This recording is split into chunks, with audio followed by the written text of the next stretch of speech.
une pâte à crêpes. Vous savez faire des crêpes? Ouais. Vous avez déjà fait? Bon. Tamiser la farine.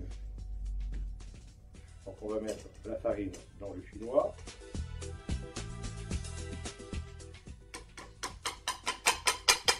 Voilà. Et on va tapoter.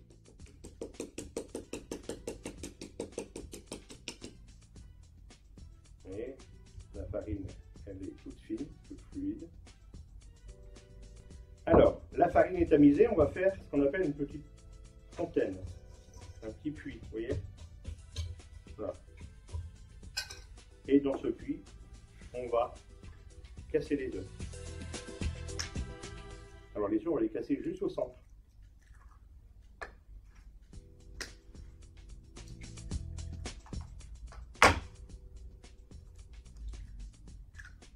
Voilà.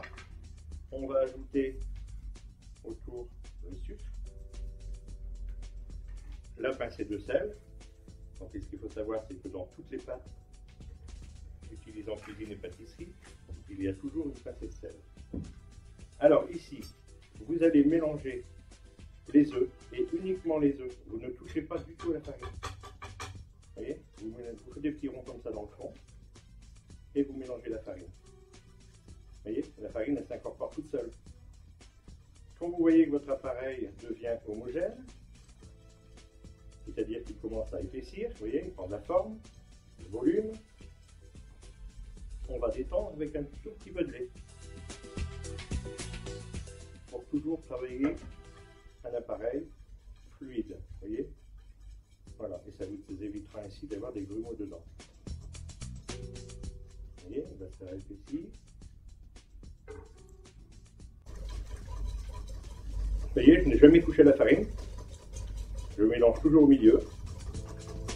Okay. On va utiliser ce même saladier pour passer la pâte à crêpes au chinois.